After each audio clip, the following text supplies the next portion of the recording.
بسم اللہ الرحمن الرحیم۔ السلام علیکم۔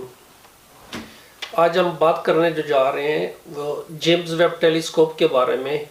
تو اس چیز کا میں نے انتخاب آج کیوں کیا، میرے خیال میں یا سائنسدانوں کے خیال میں بھی یہ ایجاد جیمز ویب ٹیلیسکوپ جو ہے وہ اس صدی کی سب سے بڑی ایجاد ہے، اور اس صدی میں اتنی بڑا تاریخی کام سائنس کے حوالے سے نہیں ہوا ہوگا جتنا اس ٹیلیسکوپ کو بنانے میں ہوا ہے۔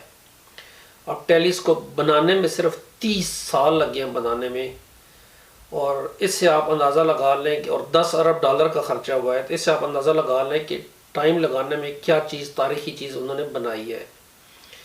اب جیمز ویب کو میں اتنے آسان الفاظ میں بیان کروں گا اور بغیر ٹیکنیکل ڈیٹیل میں جائے وہ بیان کروں گا تاکہ ہر آدمی کو ایزیلی سمجھ آ جائے کہ جیمز ویب کیا کرنے جا رہی ہے اور انہوں نے کیوں اس کو لانچ کیا اور کیوں اس کو بنایا ہے۔ اب جیمز ویب کو 25 دسمبر کو انہوں نے خلا میں چھوڑ دیا ہے۔ اس وقت وہ اپنے مقام کی طرف جا رہی ہے جہاں پہ اس نے سٹے کرنا ہے خلا کے اندر، اور وہاں سے اس نے اپنا کام شروع کرنا ہے۔ سب سے پہلی چیز ہم دیکھتے ہیں کہ اس کا نام جیمز ویب رکھا کیوں گیا۔ آپ لوگوں نے اخبار میں پڑھ لیا ہوگا نارملی، لیکن میں بتانا چاہتا ہوں کہ جیمز ایڈون ویب جو تھا وہ ناسا کا ہیڈ تھا۔ 7 اکتوبر 1906 کو پیدا ہوا اور 27 مارچ 1992 کو اس کی وفات ہوئی۔ اب صرف اس کے نام پہ جیمز ویب ٹیلیسکوپ کیوں رکھا گیا؟ 1960 کو امریکہ کے جو پریزیڈنٹ کینیڈی تھے انہوں نے ایک اپولو پروگرام کا کنسیپٹ یا تصور پیش کیا۔ اس کنسیپٹ کے مطابق انہوں نے اگلے 8-10 سالوں کے اندر انسان کو چاند پر بھیجنا تھا۔ اس اپولو پروگرام کا بانی انہوں نے جیمز ویب کو بنایا۔ جیمز ویب 1961 سے 1968 تک ناسا کا ہیڈ رہا۔ اسی کے کام کی وجہ سے اور اسی کی محنت کی وجہ سے 20 جولائی 1969 کو پہلا آدمی چاند پر قدم رکھنے میں کامیاب ہو گیا۔ اب چاند پر جانے کے بعد، جانے سے پہلے تو جیمز ویب ریٹائر ہو گیا تھا، لیکن چونکہ محنت ساری اس تھی اپولو پروگرام کو اس کے نام پہ کیا گیا۔ اب اگر آپ دیکھتے ہیں کہ یہ جیمز ویب ٹیلیسکوپ ہے کیا چیز، یہ کیوں بنائے گی؟ اس سے پہلے خلا میں اور بھی دوربینیں موجود تھیں، اسپیٹزر موجود ہے، ہبل موجود ہے، یا باقی اور بھی کچھ دوربینیں موجود ہے، تو اس کو کیوں بنایا گیا؟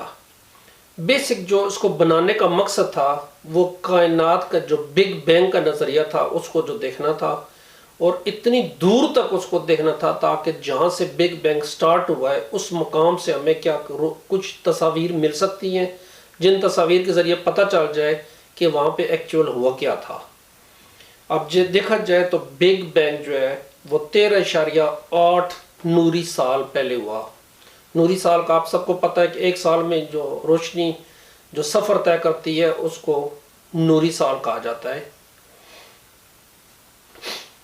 اب ہبل اور جیمز ویب کے درمیان اگر آپ مقابلہ کریں کہ ان میں سے کون سی دوربین جو ہے یا ٹیلیسکوپ جو ہے وہ اچھی ہے، تو ہبل کو تو لانچ ہوا، اب 30 سال گزر گئے، اس کی ٹیکنالوجی 30 سال پرانی ہو گئی ہے، لیکن اگر آپ دیکھا جائے تو یہ جو جیمز ویب ہے یہ ہبل سے 100 گنا زیادہ تیز ہے، 100 گنا زیادہ تیز ہے، اور 6 گنا زیادہ لائٹ اکٹھا کرتی ہے۔ اب 6 گنا لائٹ اکٹھا کرنے کا مطلب ہے کہ وہ اتنے بڑے ایریے کی لائٹ اکٹھا کرتی ہے، اور اس کی وہ کلیئر اتنی آسان یہ اس کی مثال آپ کیمروں کی مثال سے لے لیں کہ جو کیمرے کے زومز ہیں یا کیمرے کے جو میگا پکسلز ہیں ان کی کوالٹی کا یہ فرق آتا ہے۔ میں آپ کو ایک ٹیکنیکل اگزامپل پیور نہیں دے رہا، لیکن میں آپ کو سمجھانے کی خاطر یہ بتا رہا ہوں اس چیز کو۔ اب 6 گنا زیادہ لائٹ اکٹھا کرنے سے وہ 15 گنا زیادہ ایریے کو دیکھ سکتی ہے۔ اس کی مثال یہ کہ اگر ہبل جو دوربین ہے وہ 1 کلومیٹر کے ایریے کو ایک ٹائم میں دیکھتی ہے تو یہ 15 گنا زیادہ ایریے کو دیکھ سکتی ہے۔ اب جو ہبل زمین سے 570 کلومیٹر دور ہے اور زمین کے گرد چکر کھا رہی ہے، جبکہ جیمز ویب جو ہے وہ زمین سے 15 لاکھ کلومیٹر دور ہے، اور وہ بجائے زمین کے گرد چکر کھانے کے وہ سورج کی گرد چکر کھا رہی ہے، اور سورج کی گرد وہ چکر جس جگہ پر کھا رہی ہے اس جگہ کا نام ہے L2 پوائنٹ۔ اب یہ دیکھا جائے کہ L2 پوائنٹ کیا ہے، آپ اس فوٹو میں دیکھ سکتے ہیں کہ L2 پوائنٹ جو ہے وہ اگر آپ سورج سے زمین کی طرف جائیں، پھر زمین کو بھی کراس کریں، آگے چاند کا مدار آتا ہے اس کو بھی کراس کریں، زمین سے 15 لاکھ کلومیٹر دور L2 کا پوائنٹ آتا ہے۔ اب L2 پوائنٹ کا انتخاب کیوں کیا گیا؟ اگر آپ اس فوٹو میں دیکھ رہے ہو، اس L2 پوائنٹ میں آپ کو یہ آسانی سے سمجھ آ جائے گا کہ زمین اور سورج کی جو کشش شکل ہے، جو ان کی آپ سمجھ لیں گریویٹیشنل فورس ہے، جو ان کی شعاعیں جو گزری ہیں، جو کسی چیز کو مغناطیسی فیلڈ جو ہے، وہ اس مغناطیسی فیلڈ اس مقام پر آ کر انتہائی کم ہے اور نہ ہونے کے برابر ہے۔ اور یہ چونکہ سورج زمین کی ایک سیدھ میں ایک مقام پر رہتی ہے، اس لیے اس جیمز ویب ٹیلیسکوپ کو اس جگہ پر بھیجا گیا تاکہ اس کو اپنے مدار کے اندر اس جگہ پر رہنے کے لیے اس کو زیادہ توانائی خرچ نہ کرنے پڑے، اس کو اپنی بیٹری زیادہ کنزیوم نہ کرنی پڑے، اور اس کے اندرونی نظام پر بھی کوئی خلل نہ آئے ان مغناطیسی شعاعوں کی وجہ سے۔ تو یہ وہاں پر اس مقام پر گھومتی رہے گی اور کائنات کی تصویریں وغیرہ لیتی رہے گی اور اپنا کام کرتی رہے گی۔ اس L2 پوائنٹ پر آپ کو کلیئر ہو گیا کہ اس مقام پر ایک خلا ہے جہاں پہ مغناطیسی شعاعوں کا اثر بہت کم ہے، اور یہ مغناطیسی شعاعوں کا کم اثر اس دوربین کو اسی جگہ پر فکس کیے رکھے گا، دوربین کو زیادہ سٹرگل کرنے کی ضرورت نہیں پڑے گی۔ اب اس دوربین کے اندر 18 شیشے لگے ہوئے ہیں، ان شیشوں کے اوپر گولڈ کی جس کو بولتے ہیں کلی چڑھی ہوئی ہے، اور ان کا جو ٹوٹل سائز ہے وہ 6.5 میٹر ہے، ایک مقام سے لے کر آخر مقام تک۔ آپ فوٹو میں دیکھ سکتے ہیں، آپ کو اس کی سمجھ آ رہی ہوگی۔ اس کے بیسیکلی 3 حصے ہیں۔ ایک میں سائنس انسٹرومنٹس ماڈیول اس کو بولتے ہیں کہ اس کے اندر وہ تحقیقاتی کام ہوتا ہے، جو تصویریں اس کے پاس آ رہی ہیں، جو شعاعیں اس کے پاس آ رہی ہیں، ان کو ڈیولپ کرنا ہے۔ جو دوسرا حصہ ہے اس کا آپٹیکل ٹیلیسکوپ ایلیمنٹ اس کو بولتے ہیں، جس میں اس کے جو شیشے لگے ہوئے ہیں وہ والی ہے، جو شیشے سے ریسیو کرنے والی دوربین کا حصہ ہے وہ والا ہے، اس کو آپٹیکل ٹیلیسکوپ ایلیمنٹ کرتے ہیں۔ اور تیسرا اسپیس کرافٹ ایلیمنٹ ہے۔ اسپیس کرافٹ ایلیمنٹ کا مطلب ہے کہ جو دوربین کو ٹریول کروا رہا ہے، یہ ایک جگہ پہ مینٹیننس کر رہا ہے، یہ سارا کام اسپیس کرافٹ، جس کو آپ بولتے ہیں کہ دوربین کا وہ انجن ہے کہ دوربین کو ٹریول کرنے میں، وہ سفر کرنے میں مدد دے رہا ہے اس چیز میں جا کے۔ اب جیسا کہ میں نے پہلے بتایا کہ بگ بینگ جو تھا وہ 13.8 ارب نوری سال پہلے ہوا۔ اب اس کی جو شعاعیں اس وقت چل رہی تھی، اگر آپ بگ بینگ کا کنسیپٹ پیش کریں تو بگ بینگ کا مطلب وہ ایک دھماکہ ہوا۔ آپ فوٹو میں دیکھ سکتے ہیں، یہ کنسیپٹ ہے، یہ والا دھماکہ ہوا۔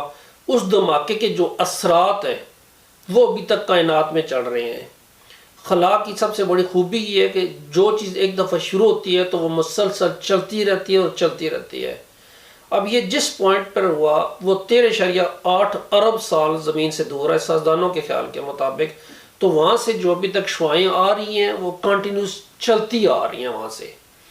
اب وہ جو شعاعیں ہیں، وہ جو لائٹس آ رہی ہیں وہاں سے، وہ لائٹس مائکرو ویو شعاعوں میں تبدیل ہوتی ہیں، اور یہ مائکرو ویو شعاعوں کی وجہ سے ہمیں پتہ چل جاتا ہے کہ یہ 13.8 ارب سال دور سے آ رہی ہیں۔ یہ والی جیمز ویب ٹیلیسکوپ جو ہے، یہ 13.8 ارب سال پہلے جس جگہ پہ دھماکہ ہوا اس سے صرف 100 ملین سال کے بعد جو جگہ ہے اس تک کو ایزیلی دیکھ سکتی ہے۔ اب یہ سمجھ لیں کہ تقریباً اس مقام تک پہنچ رہی ہے جہاں پہ یہ بگ بینگ کا دھماکہ ہوا ہے۔ اس جو 100 ملین سال کا جو عرصہ ہے جہاں پہ روشنی نے سفر کیا ہے، وہاں پہ اس کو سمجھ لیں کہ ڈارک میٹر ہے، ایک ڈارک ایریا ہے جس کو دیکھنا اتنا آسان نہیں ہے جتنا سوچا جا سکتا ہے۔ تو اس جیمز ویب جو ہے یہ سمجھ لیں کہ ایک بیسیکلی اس مقام تک جا رہی ہے جہاں سے ہمیں فوٹو آنے کے دوران پتہ چل جائے گا کہ شروع میں جب بن رہا تھا تو کیا بن رہا تھا، کیا چیزیں تھیں وہاں پہ۔ اب وہ دیکھ کس طرح سکتی ہے اس کو اتنی دور جیمز ویب۔ اس میں ایک چیز اور بتا لوں کہ ہبل جو ہے وہ اتنی دور تک اس کی رینج نہیں ہے، وہ صرف اس مقام سے 400 ملین سال کے بعد عرصہ دیکھ سکتی ہے۔ لیکن اس کے باوجود اگر آپ دیکھیں کہ ہبل کے جو فوٹو ہیں وہ کتنے شاندار ہیں، آپ کائنات میں کتنی اچھی اچھی گلیکسیز اس کی دیکھ سکتے ہیں۔ اب جیمز ویب کے دیکھنے طریقہ کار کیا ہے؟ جیمز ویب جو ہے باقی دوربینوں کی نسبت انفراریڈ شعاعوں کا استعمال زیادہ کرتی ہے۔ انفراریڈ شعاعوں کا انہوں نے استعمال کیوں کیا اس کے اندر، جبکہ باقی دوربینوں میں دوسری شعاعوں کا زیادہ استعمال کیا گیا؟ انفراریڈ شعاعوں کی جو تاثیر ہے، یہ جو اس کی کوالٹی ہے وہ یہ والی ہے کہ یہ سردی میں، شدید سردی میں، یا دھند ہو، یا جس کو بولتے ہیں ڈسٹ ہو، یا کوئی چیز راستے میں اور ہو، اس میں سے یہ بآسانی گزر سکتی ہے، اور اس کی وجہ سے جو دور تک اجسام ہیں ان کا بآسانی ٹھیک طریقے سے مطالعہ ہو سکتا ہے۔ جیمز ویب کی کوالٹی یہ ہے کہ انفراریڈ شعاع کو بڑی اچھے طریقے سے، ٹھیک طریقے سے اسٹڈی کرتی ہے، اور اس انفراریڈ شعاعوں کی وجہ سے ہمیں دور تک دیکھنے میں جو فائدہ ہوگا وہ اس فوٹو نظر آنے پہ بہت کلیئر، اور آپ سمجھ لیں کہ انسانیت کو ایک نیا چہرہ، نیا روپ، یا کائنات کے متعلق نیا آئیڈیا بھی مل سکتا ہے۔ یہ چھوٹی چھوٹی چیزیں تھیں، تو امید ہے آپ کو جیمز ویب کا مقصد سمجھ آیا ہوگا۔ میرے لیے دعا کیجیے گا، اپنا خیال رکھیے گا۔ اللہ حافظ، رب رکھا۔